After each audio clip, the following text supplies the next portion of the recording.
So, Dr. Ted is awesome to have with us. I'd love to get a little bit of a perspective into your journey into the world of veganism. What's kind of brought you here? First of all, thank you so much for inviting me. This is really fun. So I've been an environmentalist pretty much all my life. I've been a member of the Sierra Club since I was 18 years old. And in the late 80s, my wife and I got married in 1986. We had a little girl in 1987, another little girl in 1989. And around 1990, I read the work of Dr. Dean Ornish, who's a cardiologist from California. And he talks about reversing heart disease with diet and lifestyle. And I thought, well, that's pretty interesting. I didn't think that was possible. He actually talks about opening up arteries with changes in diet and lifestyle. And I thought in medical school, I just assumed that the plaques and arteries were made out of concrete. There was nothing you could ever do about them. They're not going anywhere. It turns out that you can change that with diet. And he demonstrated it in a randomized control trial that lasted a year, where people had angiograms at the beginning and then angiograms at the end of the year. And the arteries were opening up. And even more importantly, the patients were feeling better. So being good parents, my wife and I decided we would perform an experiment on our children. We decided to become vegan and to be healthy vegan. So, right, because, vegan is a big circle that is basically infinite, and there's a smaller circle inside that, which is the healthy vegan version, and we decided to do that. And back then, basically, we thought of it as being basically low fat, which is still what we believe, but there's it's more complicated now. And so in 1991, we set the date at January 1st, 1991. That's the best we can come up with. That day we actually hit the button and became vegan. And then Nathaniel was born a year later. He's our youngest. He was born in 1992. And so we've been vegan ever since. Our kids are 28, 31, and 33. They're vegangelists. And that's kind of the beginning of the story. Go ahead. And I appreciate, I was going to say, I appreciate, as a medical professional, you obviously had a fair degree of knowledge, but what was the kind of the nutritional training like when you went into your formal medical training? You mentioned obviously that they never talked to you about the fact that you could reverse, plaques in the arteries and so on. But was there, what was the extent of nutrition as a route to either cure or prevention of serious illness? So there really was very little nutritional education. That's a limitation of my education. On the other hand, I'm not sure that it would have been very helpful back then when I was in medical school. I started medical school in 1976. I graduated in 1980. I'm sure we would have just learned the 4 basic food groups anyway, which is kind of what I learned in the few hours of nutrition we had. But I do remember thinking, protein is the one thing I have to worry about. And here I am on my own. I'm not in college anymore. I'm in medical school. I have to prepare my own food. So there's no dining hall really. So I do remember going to the store and looking at the backs of containers, like a quart of milk and a can of tuna fish, and thinking, okay, 70 grams of protein. I'm going to get enough protein today. I'm all done, right? And that's all I really knew about, was getting enough protein. Of course, now we realize that that's almost the last thing you need to worry about. One of my favorite T-shirts now is fiber. It's the new protein, and really, most people in the Western world do not need to worry about protein. We need to worry much more about where we get our fiber, because that's really what's lacking in most people's diets.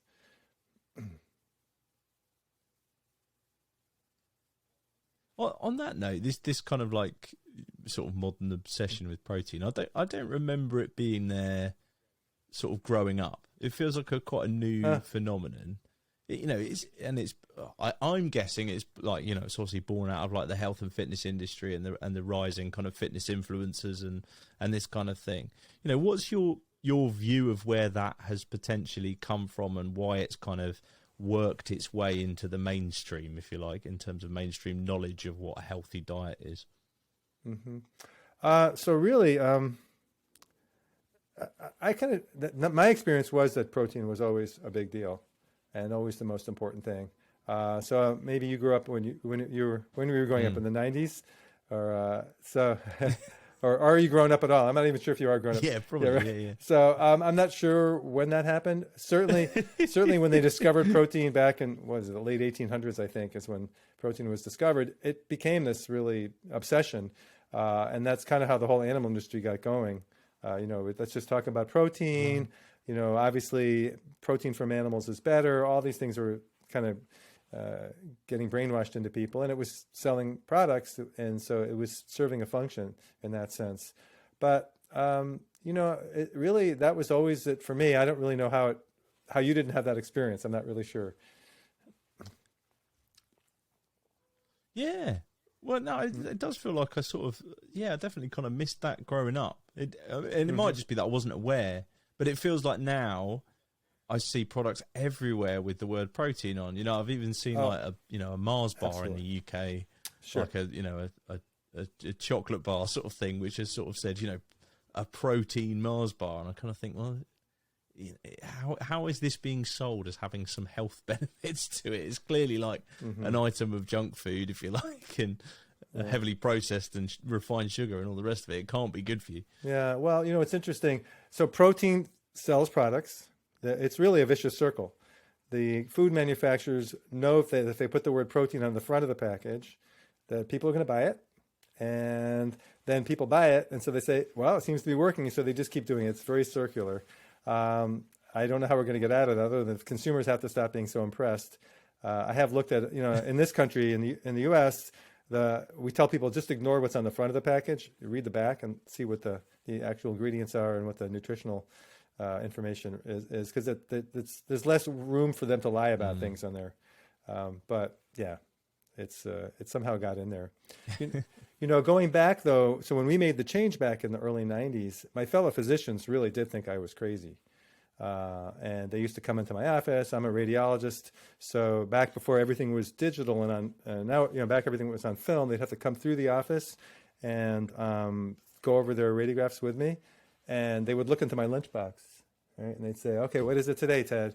And it was, there was always somebody making fun of what was in there. On the other hand, one of the things I did learn was that the doctors who made the most fun of me often were the next ones to make the switch. So I've influenced a lot of doctors over the years to become vegan. Yeah. Really? And, because they thought, well, he seems to know what he's doing as an interventional radiologist. Maybe he knows what he's talking about as far as food goes. So, it's one of the reasons I like to refer to myself as the high-tech doctor with low-tech solutions. I think people respect the high-tech part of what I do, but the food part seems too fuzzy. So I got to keep reminding them, I can fix your artery with an angioplasty if I want, but I think it would be a whole lot better if we fixed your arteries with broccoli and brown rice and other really healthy food, lots of sweet potatoes, things like that. And so it's, there's plenty of people out there who know what I know about food who don't get the same kind of respect. Why? Because it's just how the human brain works. They figure, well, he must really know what he's talking about as far as food goes, because look what else, he could do if he wanted. So it's like a surgeon saying, I don't have to operate. Yeah. Or it's, so it's been a fascinating journey watching that happen.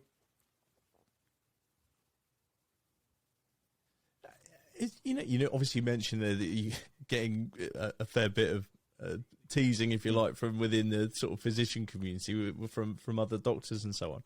Was there at least an acceptance that you were onto something? Did they kind of, like, from a medical standpoint, accept that the diet that you were following was healthier than that kind of, the standard American diet, if you like? I think that's correct. I think they recognized that it was probably healthier pretty early on, but they didn't recognize the power that it has to reverse disease. And that's what's really remarkable, is watching, patients who go onto a whole food plant-based diet and seeing these huge turnarounds. And it doesn't take very long. And, I tell people it's like putting, you have a gasoline car and you've been putting kerosene in it, diesel fuel, all these years, and you wonder why it runs so much better when you put gasoline in it. Well, it's because that's what we evolved to run on. We're supposed to run on this, basically whole plants, not on the kind of junk food that is produced by the food industry. And, people sometimes think, well, what we're talking about is an experiment. Well, you like, especially what I told you, what we did with our children, well, that's like an experimental diet. That's not the experiment. The experiment is what is the modern industrial food system. That's the experiment. That's only been around for, less than 100 years.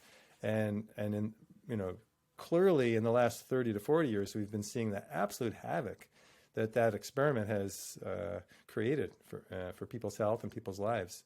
Mm.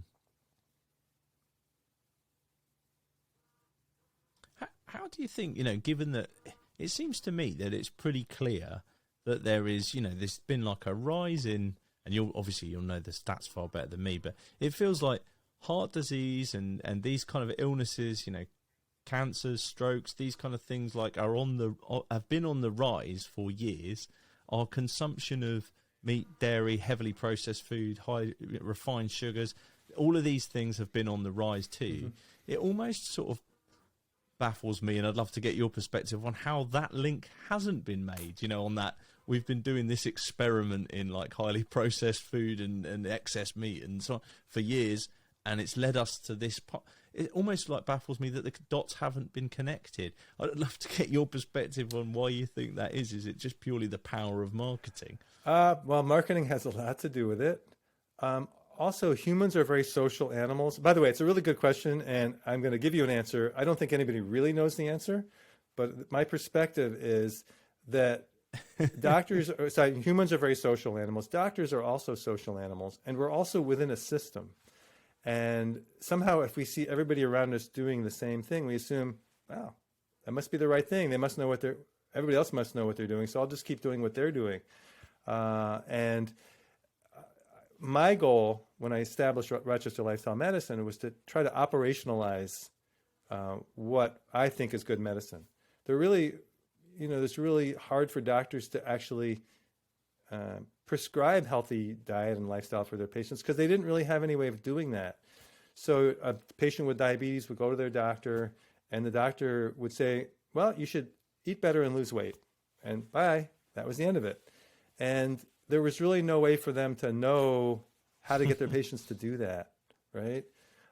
So just jumping ahead a little bit, the program that we've developed, this 15-day whole food plant-based Jumpstart, is a way of operationalizing what we think is the healthiest way to eat. Right. And a doctor can prescribe it. So he can say to his patients, and now that we're on Zoom, we used to just do it in Rochester, New York, which is in Western New York. Now we're all over the world because of Zoom. So we've, taught it in probably close to 40 states in the U.S. and a Canadian province, and even we had a patient in the U.K. And we make sure that they tell their doctor they're going to be doing it, assuming their doctor didn't prescribe it. Now, we have a lot of patients who come to us because their doctor did prescribe it, but a fair number of patients find it on their own. And we say, tell your doctor, because if you're on medication, you may have to come off a lot of your medications, and they may have to be adjusted, so they need to know. But somehow it needs to be part of the system. Back to your original question, the system has to make it easy for doctors to do the right thing. And right now, it's not easy for doctors to prescribe this kind of thing for their patients. And also, it's not really an easy way to make a living. So I make my living as a physician, not through lifestyle medicine, but as a radiologist, which reimburses well enough so that I can basically subsidize this nonprofit that we've started, Rochester Lifestyle Medicine Institute, and also subsidize the for-profit, in quotes, that's air quotes. We have a for-profit medical group as well called Rochester Lifestyle Medicine Group, but that doesn't make any money either. And so if you had a kid who had just graduated from medical school and you were advising them, what's the best thing you could go into so you could pay off your college loans, you probably wouldn't tell them lifestyle medicine yet. But we really need to make the system work for people who want to do the right thing. And so it's, like I said, nobody really knows the answer to that question you asked, but it's financial, it's marketing, it's inertia, it's a lot of disbelief. And, one of the other big things that we teach is people say, well, if what you're saying is true, why don't I already know this? And so when I teach courses on nutrition and lifestyle medicine, the first lecture the first 2-hour lecture is on the history and politics of nutritional recommendations, dietary recommendations. And you find out just like you said, how much marketing is involved, how much lobbying at various political levels has been going on for many, many years. It's kind of analogous. Well, it is analogous to cigarettes. So, I'm sure you're aware of Michael Greger and Nutrition Facts. He talks about why did it take 6,000, why were there 6,000 or maybe more, 6,000 articles about the connection between smoking and lung cancer before the Surgeon General decided to say that you shouldn't smoke. What about the first 5,000 or 4,000 articles? Why didn't that convince people? It's just because of lots of complicated reasons, lots of inertia. But I think we are in the situation that's similar to smoking. I mean, more people are dying now from diet than anything.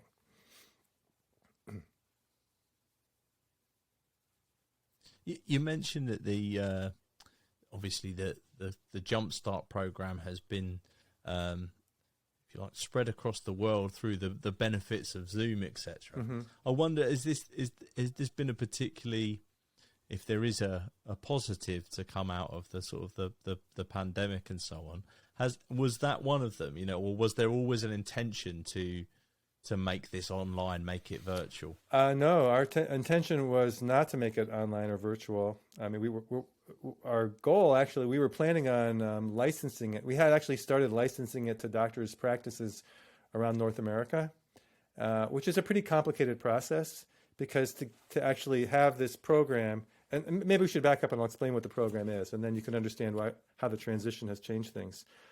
We chose. Let's do that. Yeah, sure. We chose 15 days for very scientific reasons. Can you imagine what they might be? Okay. All right. So the 15. No, go for it. Oh, sure. Okay. We chose 15 days because it begins and ends on the same day of the week. And so it's 3 Saturdays. That's how we started it up. Right. Okay. It was in our office. We said, let's bring people in on day number 1. We'll do a finger stick. We had 24 people at a time, 24 to 30 people at a time were coming to our office. We did it that way for 2 years until the epidemic hit. But let me talk about the first 2 years. We had little machines that we could give people their lipid profile, cholesterol, LDL, triglycerides, and also their blood sugar. And on day number 1, you'd get a finger stick at 8 a.m. We had all 24 people through the finger stick machine assembly line by 9:30 in the morning. Then we'd give them breakfast, and then we'd give them a program. And then we'd give them lunch. And then they got daily emails. And the program was basically a whole food plant-based diet, which means, I don't know if you've talked about this with your audience in the past, but I'll just, for people who haven't heard about it, a whole food plant-based diet basically means unprocessed food, as close to being grown as possible, and also no oil. So we don't allow any oil in our program. And we also, for the 2 weeks, we asked people not to eat high-fat plant foods. So if your listeners have heard of Dr. Caldwell Esselstyn at the Cleveland Clinic, he actually is in the movie Forks Over Knives, which I know you mentioned you had seen. His program is a very low-fat, whole food plant-based diet, or VLFWF-PBD. And so the first time we did it, we actually didn't know whether it was going to work.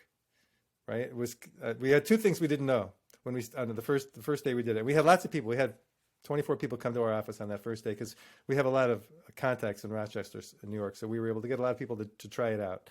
And there were 2 things we didn't know. One is whether the diet would work, and the other is whether we could get everybody's finger stick tested in an hour and a half.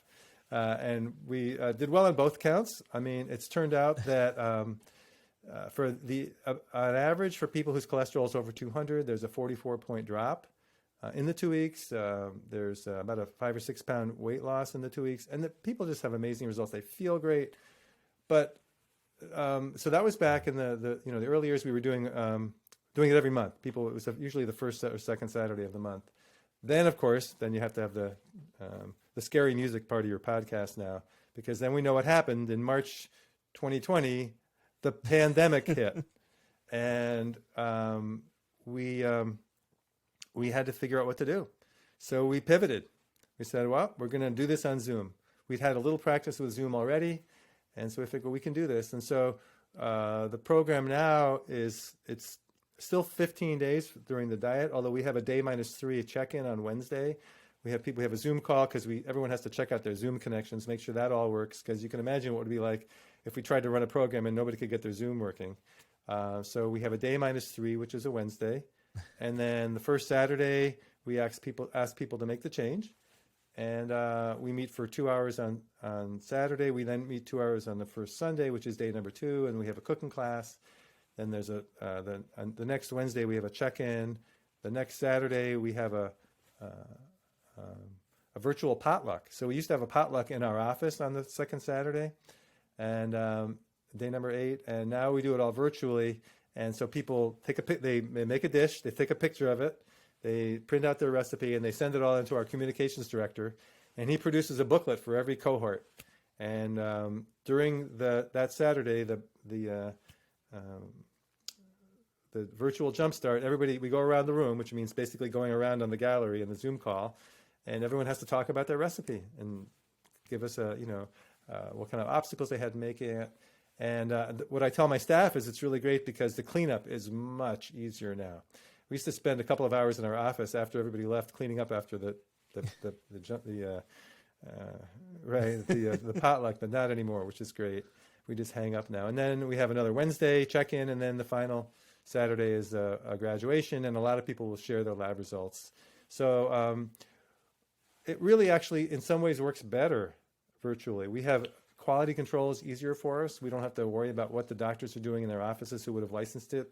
So actually after the pandemic is over, I don't think we're going to really go back to what the original plan, which was to license it. We're just going to run it basically from our own headquarters, and it works great. And we love it. We're having a blast. Yeah, well, why not? When you can get so many people around the world involved, it must feel like incredibly satisfying to be able to spread that word so far and wide. Like you say, people from around the world getting involved for as far as the UK and beyond, I imagine. Mm-hmm. Yeah, absolutely. It's a lot of fun, and it's really. In my biggest fantasy is that somehow this will lead to world peace, because we're going to have people from all over the world who will get to know each other. Yeah. And we'll be supporting each other in their plant-based journeys. So, call me naive. I'm sure you're right. I'm sure you're right. I'm pretty sure that this will solve the conflicts around the world. So, I love it. That's brilliant. Can I ask a silly question? So. A lot of folks that I've obviously heard many times the kind of the oil come up as this, and in fact I've heard it as a bit of a contentious issue, and particularly around like coconut oil is an area that I wanted to ask you about, and this is probably my silly question. So there's 2 parts. What would you describe as kind of the problems from a health point of view with oil, and secondly, does coconut oil come under that? Because I often see it kind of touted as this sort of almost like elixir of, can solve all the world's ills. Mm-hmm. But then I've heard other people say, it's full of fat and not good for you and all these kind of things. So I'd love to get your perspective, firstly on oil, and secondly on specifically coconut oil. Well, actually, I'll take the question the other way. I'll start with coconut oil because honestly, we don't really think there's any healthy oils. But coconut oil is probably the worst. It's very high in saturated fat. It's higher than saturated fat than most animal products. And so it's definitely not a health food. I mean, it's good for skin. You want to put it on your skin, that's good. But other than that, not recommending it. Plus, my understanding of the environmental impact of, harvesting the coconuts to get the coconut oil is not great. But going back to why is oil generally a bad idea? So first of all, let me say that when people go through our program, if they say, I want to put a teaspoon of toasted sesame oil on a dish after I've cooked it, I'll say, that's probably fine. Or a teaspoon of, very flavorful olive oil, something like that. We're not going to, I don't really have any evidence that is going to be harmful. Mm-hmm. But generally speaking, what we advise people is don't eat fractionated food. And what I mean by fractionated food is that you've taken a healthy whole food and you've split it up into its components, and then you eat those components. So white table sugar is the classic example of a fractionated food. If you want to eat sugar cane, knock yourself out. You can have all the sugar cane you want, but that's not what happens. We get sugar cane gets refined into basically this white crystal that's pure sucrose. And the same thing happens with oil. We take a naturally healthy nut, peanut, walnut, or we take things, even avocado. People are squeezing the oil out of avocado and saying the avocado oil is healthy, and we're selling that as somehow healthy. Avocado is healthy, walnuts are healthy, within reason. I mean, we don't want people eating huge amounts of fatty food, fatty plant foods, but a reasonable amount is acceptable. It's probably healthy, actually. So the other thing that happens when you squeeze the oil out of its container is it's now exposed to oxygen in the air, and it begins to oxidize. And so now you took something that was healthy, like the nut, and now you're ingesting it as the oil, which now contains free components which create free radicals in your body. And free radicals are, destructive of cells, of DNA. And in fact, that's why we advocate, you probably heard people talk about how great antioxidants are, all the yellow and green foods that have these great antioxidants. That's to take care of those free radicals that are created anyway when you're eating, but in particular when you're eating foods that can really spoil. So something like flaxseed ground flaxseed is something we consider very healthy. However, flaxseed oil is something we consider very unhealthy. And in fact, for people in your audience who have purchased flaxseed oil, you know that it comes in a little dark bottle, and you're supposed to put it in the refrigerator as soon as you get it home. And the reason is because it oxidizes so quickly, because omega-3 fatty acids, the oils that people really need to get more of in their diet, are extremely unstable. And so it's one of the reasons it's been removed from the food supply, because omega-3 fatty acids being unstable, things go rancid quickly. So the food manufacturers have taken it out. It's one of the reasons we polish rice. Brown rice goes bad, whole wheat flour goes bad, it has to be stuck in the fridge. That's because of the omega-3 fatty acids that are unstable. So it improves the shelf life of the food, but it doesn't necessarily improve your shelf life.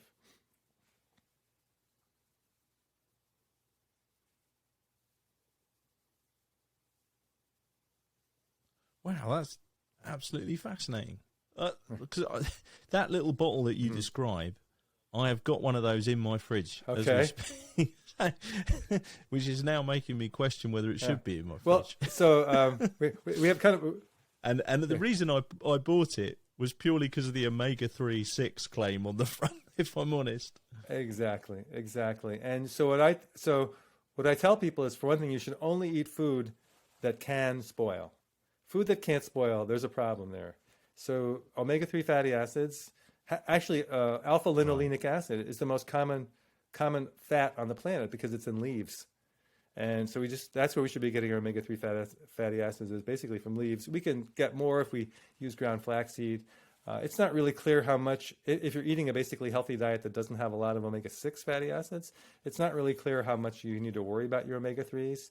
But if you're eating a refined diet that has a lot of omega-6s, because they're stable, and that's the food manufacturers want omega-6s in the food because they tend not to go rancid.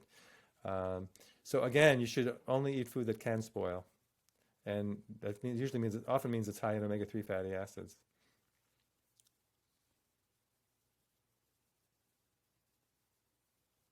That's a great top tip. Eat food that can spoil. And Right. It does make perfect sense. You see a lot of things. I can think of particularly things like you get loaves of bread sometimes that apparently can last forever. Right. They seem to be almost radioactive. You think that what is going on with this product that it lasts so long? So I think it's a great top tip.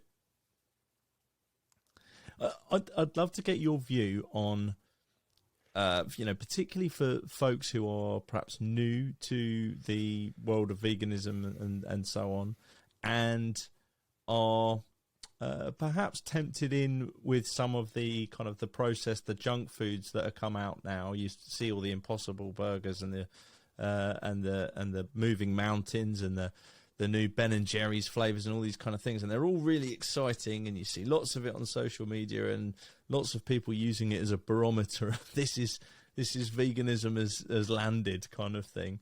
as a doctor coming at this from a health perspective, does that kind of thing, do you think, have a place? Does it concern you? What's your kind of perspective on it? Well, I have obviously mixed feelings about it. It tends to be very processed, and I think any movement for people to move away from eating animals and consuming animal products is good, no question, because just for the health of the planet alone, and there's no point in being a healthy person on a dying planet. It's just not going to. So we need to think about all these things at once. Mm-hmm. So I think as transition foods, it's certainly a good way for people to get introduced to these things. And really, I think it's a question of how much the people are going to consume. If somebody has active heart disease, then we want them to do the Jumpstart program as is, basically forever, which is because Dr. Caldwell Esselstyn has demonstrated that you can really reverse heart disease with that. So that's not only whole food plant-based, but also very low in high-fat plant foods. So if someone's basically healthy, and we encourage them to eat a whole food plant-based diet with a fair amount of added high-fat plant foods is fine. It's probably healthier eating nuts and that type of thing. Although it's always worth getting your blood checked. Find out what your cholesterol is like. Find out what your LDL is like. But if you're starting with kids who are basically already pretty healthy, for example, our kids didn't grow up on the standard American processed food diet. And they did have a fair amount of, once in a while would have vegan junk food. And they're doing pretty well. My son Nathaniel has the lowest LDL of anybody I've ever spoken to. In fact, his doctors were worried about him. I said, well, his LDL is 15, and he said, what do you think? I said, well, you're the healthiest person I know, and we don't know anybody who's been vegan since before birth, so it's probably okay. So I think it's a good thing. It's raising consciousness that there's, the Impossible Burger, and, Miyoko's cheese is really wonderful. So I think it's good. But you have to kind of figure what's the population you're starting with. And if you're starting with a population that's really sick to begin with, which unfortunately we have, 2/3 of Americans are overweight or obese, and I think it's pretty similar in the UK. And it's, there's now over 400 million people with type 2 diabetes in the whole world. If people with type 2 diabetes were a country, they'd be the third largest country in the world after China, India and China. And so it's really become an epidemic. So I think you have to put it all in perspective. I think generally it's a good thing that people understand that there are ways to substitute and have these, fun ways of eating. And so I think overall it's a good thing. It just, like anything else, you got, once in a while you got to, hear the voice of your mother or grandmother saying, not so much,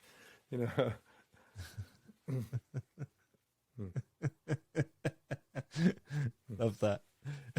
I'd also love to get your perspective on particular things that you think people transitioning into veganism should look out for. And in fact, people who've been vegan for a while, you hear lots of bits and pieces. I've read lots of things that have scared me over the years about, like particularly as a dad of a 3-year-old, is he getting iodine? What about enough selenium? These kind of things. Are there particular things that you should watch out for?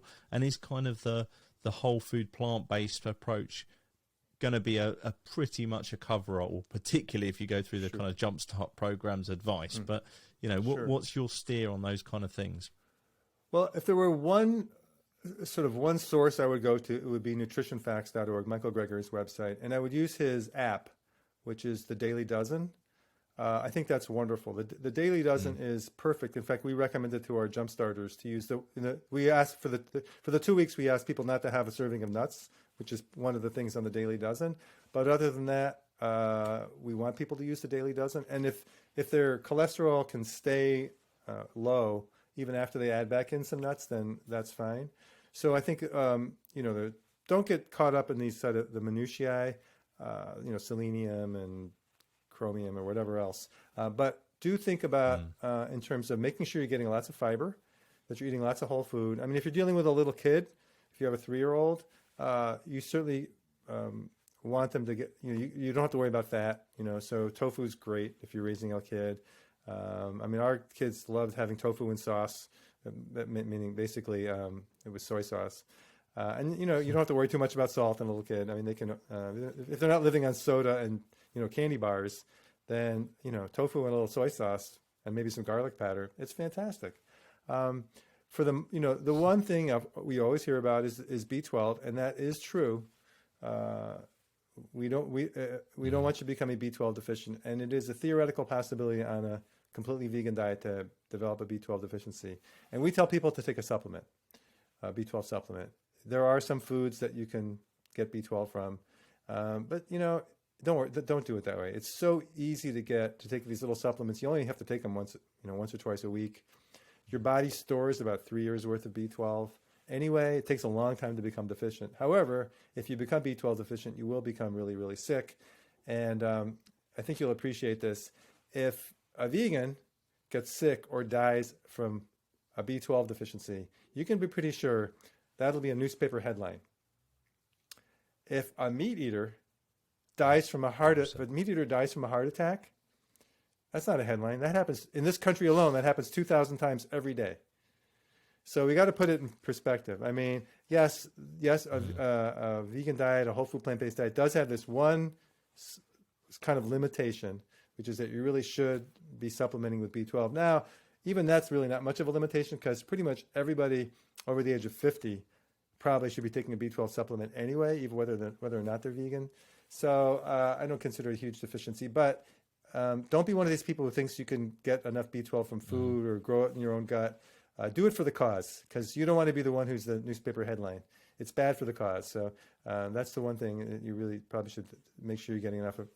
As far as selenium goes, again, read Michael Greger's book, How Not to Die, because he talks about getting selenium from Brazil nuts. That's probably where you get it. But there's selenium in all kinds of food anyway. And it's, most of these things, think about how we evolved. We evolved eating whole plant foods, lots and lots of leaves, so lots of green leafies. One of the things that I do on the Jumpstart is people see me modeling behavior. So I show up with a bowl of greens, and I first apologize for eating in front of everybody, and then I just every once in a while grab a green leafy and chow down on it. Whether it's breakfast, lunch, or dinner, people should be eating greens all day long, and it's gotten pretty easy. You can buy these pre-washed greens now. You don't have to do a lot of work. Unfortunately, creates quite a bit of plastic waste, but you can get the greens are really easy to get. So yeah, I wouldn't worry about it too much.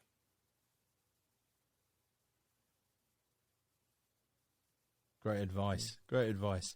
In your perspective, is there a particular type of supplement that you find is better absorbed, etc.? I've heard lots of bits and pieces around vitamins and minerals and so on that are taken in these kind of forms, not, this form is better than that form and this kind of thing. Is there a particular rule of thumb that you would go by, or is it kind of your standard like supermarket, grocery store, shelf B12 supply? Really, any B12 supplement's going to be fine. We only recommend two supplements, vitamin B12 and vitamin D for people who live in temperate climates. Most of us can't get enough sunshine to get enough vitamin D. So those are really the only ones we recommend. And again, go by what Michael Greger has in his books. So, 1,000 or 2,000 units of vitamin D. And the B12 is kind of funny because it's got a really interesting way of being absorbed. Your body has a system so that with every meal, your stomach produces what's called intrinsic factor. And basically with every meal, you produce enough intrinsic factor to absorb about 1.5 micrograms of vitamin B12. You only need about 2.5 micrograms every day of B12 anyway. And these are micrograms. These aren't milligrams. They're tiny micrograms, tiny amounts. And if you think about it, well, if I only need 2.5 micrograms a day, why are these dosages 100 micrograms, 500 micrograms, 1,000 micrograms? Why so much? And it has to do with the fact that some people can't produce intrinsic factor, that chemical that your stomach produces that allows you to absorb the B12.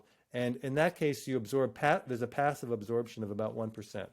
So if you take in a 1,000 microgram tablet of B12 and you have no intrinsic factor in your stomach, you'll absorb 1% of that, or about 10 micrograms.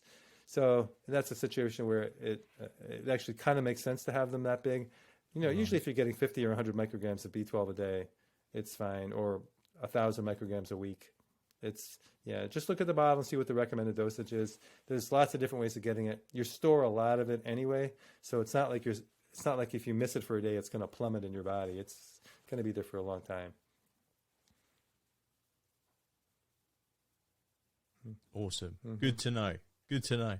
And how about like the organic discussion? I've heard lots of people sort of say, you absolutely need to be eating organic. That's the only way to go, this kind of stuff.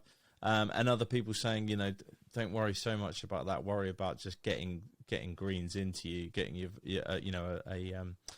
a rich kind of color palette of fruit and veg. What would your perspective be? Is kind of organic an essential? Obviously, affordability comes into it too. But if you can, would you?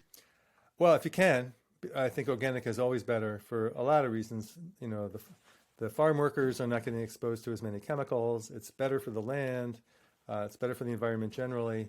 A lot of the food is going to be healthier, but I think if one thing that your listeners should know about is there's two groups of food that we are known as the Clean 15 and the Dirty Dozen. I don't know if you've heard of that. But you can Google that, look up the Clean 15 and the Dirty Dozen. So the Clean 15 are those foods that are basically going to be pretty low in pesticides and harmful chemicals, whether or not it's grown organically. And the Dirty Dozen are going to be foods that we really do want to get organic because they absorb a lot of the pesticides. So strawberries, for example, those giant, beautiful strawberries that you see in the supermarket that are probably not organically grown, they can be pretty high in pesticides. And so berries in particular, where you're getting, eating the skins, you might want to try to get organic. But look that up. It's a good thing to know about. To save money, though, you can get the Clean 15. I think avocados are one of those things that, because you don't eat the skin and it's very well protected, and citrus and squash, I believe, you'd have to check me on that. I think those are pretty much okay, whether or not they're grown organically or conventionally. So, yeah, check out the Clean 15 and the Dirty Dozen. But for so many reasons, it's great to eat organic whenever possible, and to vote with your dollar, because it's just so much better for the environment and for the farm workers.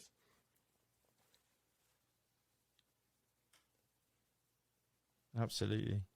Yeah, I've got another sort of question on from a health perspective around the immune system, particularly, that's sort of on my mind. Obviously, over the last kind of year or so, almost 18 months, this has been a hot topic. I recently read the headline. I'm always reluctant to say I read the article because we see so many headlines, but I read this headline that ultimately was saying a study has shown that people on a vegan diet are less likely to suffer the effects of COVID, etc.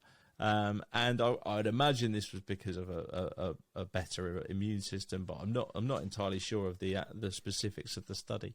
But I know lots of people have this on their mind, about protecting themselves from this kind of thing, improving their immune system. Is there any kind of particular top tips for that, or is it again about thinking about that rich color palette of whole foods? Right. So we do know that people with chronic illness, so diabetes, heart disease, the cardiometabolic syndrome, basically, have much worse outcomes. Obesity have much worse outcomes when they do get infected with COVID, unfortunately. And we do know that people who are on a whole food plant-based diet tend to have a lower incidence of those conditions. Whether or not switching to a vegan diet during a pandemic makes a difference, I'm not sure we really know. We'd have to do a randomized control trial. But it certainly makes sense, and we certainly advocate that. I think it's, sort of the standard in medicine is what's called RCT, the randomized control trial. And it's really not fair to subject lifestyle medicine to to that standard, because randomized control trials really work best for pharmaceuticals, because you can give somebody a capsule that's a placebo and they don't know whether they're getting the real medication or not. But I can't give you plastic broccoli, you'll know. So it's hard to do those kind of randomized control trials. But as far as as far as switching to vegan diet, it's always going to be healthier. The thing about the pandemic is it took what was already an epidemic of chronic illness, which have kind of a long time scale, and it compressed that time scale so that having one of these conditions, diabetes, obesity, hypertension, heart disease, having one of those conditions puts you at immediate risk for dying, right? Those diseases do not ordinarily put you at immediate risk for dying. Diabetes usually goes on for a long time, decades. But if you happen to have diabetes and you catch COVID-19, you could be dead in a few weeks. So it compresses the urgency. So it's the pandemic has kind of shone a light on that, and now we realize how important it is for people to be generally healthy, and whether that's because they have a better immune system or their hearts are able to tolerate things better or whatever it is. We just know for a fact that if you don't have those chronic illnesses, you will do better if you do get infected.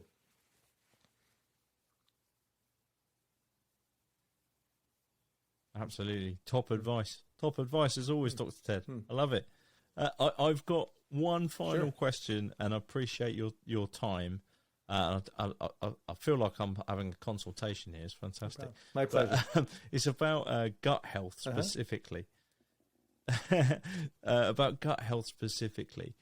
Again, something I hear a lot about, talked about in the sort of vegan community, is gut health and how important this is.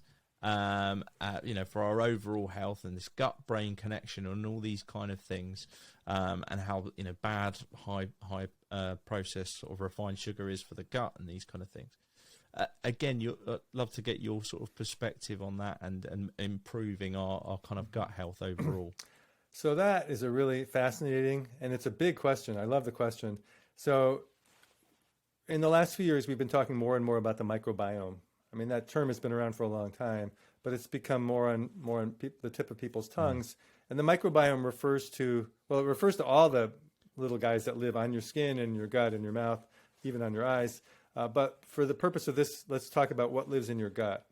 There's about 10 times more cells in your gut than belong to you. So I forget the number. I think it's 10. Your body has 10 trillion cells, and your gut has 100 trillion cells. Now, gut bacteria are very tiny compared to human cells, so that's how you're able to have so many. But there's a lot more DNA, and there's a lot of things happening down there. There's a lot of information that's being transmitted back and forth between you and your gut microbiome. And there's just no way to, first of all, there's no way to predict what's going to happen when you put medications in or put supplements in, because it's such a complicated system. But we do know that people on a plant-based diet develop a different kind of a microbiome than people who are on an animal-based diet. And it tends to be associated with those things that we know are associated with better health. So, for example, there's something called carnitine, which is found in meat. And there's something called choline, which is found in eggs.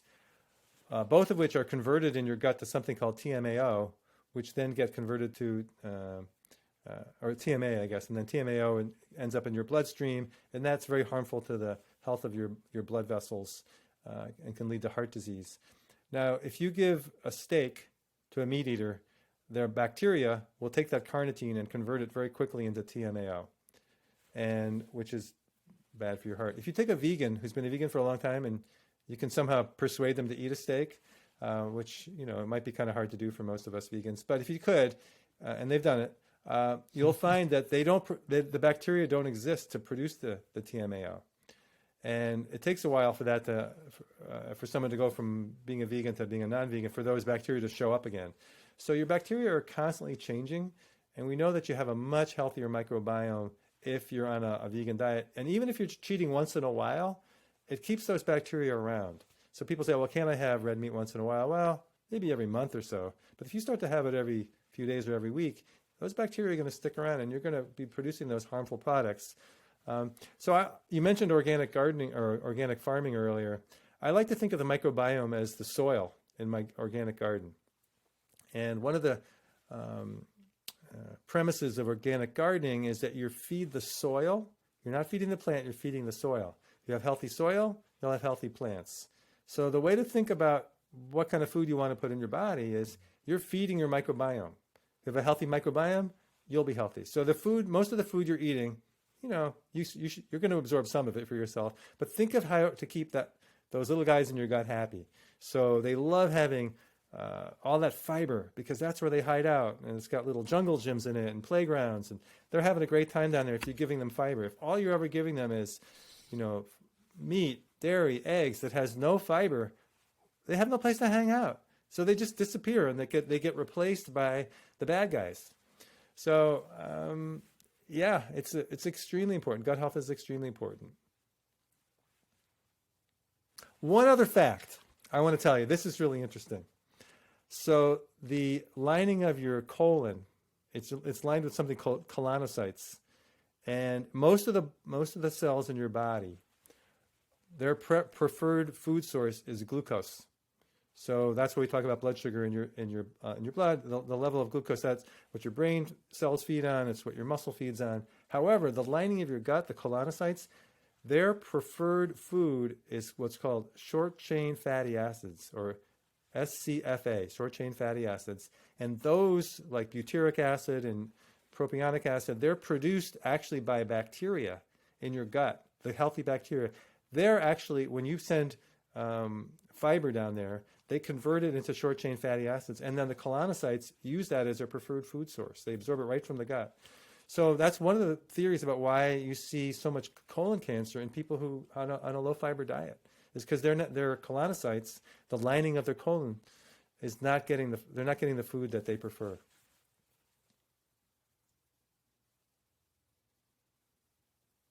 Wow, that's fascinating. You know what jumped into my mind as you were talking about the fibre and the jungle gyms there, and then obviously the colon issues. I was thinking about these folks who are on this kind of carnivore diet, who profess it to be incredibly healthy for them and all this kind of stuff, and I just think, what on earth must they be doing to their guts and their colons? Like, it must be a horror show in there. It's terrifying. That's right. Yeah. Keto and paleo, not our favorite. They're first of all, they're not natural at all. I think people are really jeopardizing their health in the long run. We know that people on the keto diet lose weight, and that seems to make people happy for a while. But yeah, I think they're mortgaging their health in the long run when they choose to go on that kind of a diet.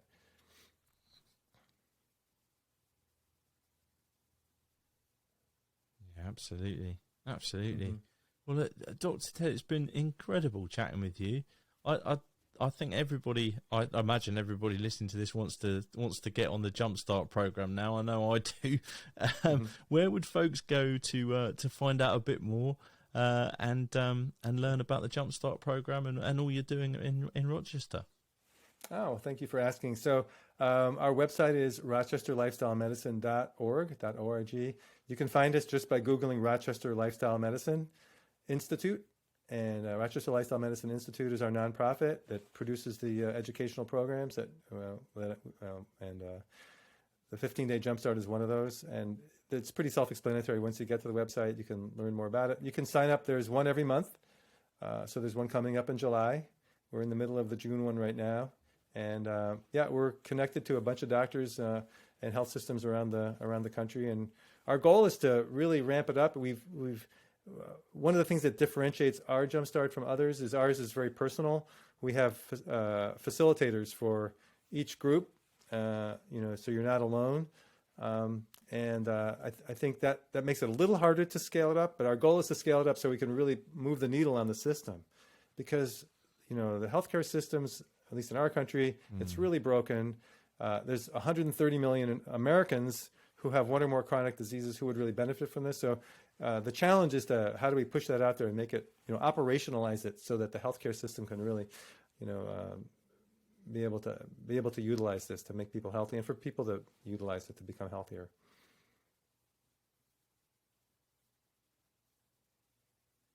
Well, it's amazing work. It really is, and more power to you. I'm sure you will not only make a lot more people a lot healthier, but probably will get to that goal of world peace as well. I'd imagine it's such a great program. So, Yeah. Thank you. And I will make sure that I put all the links in the show notes for people to take a look at. So once again, Great, Dr. Ted, thank you so much. Until next time, it's been a pleasure.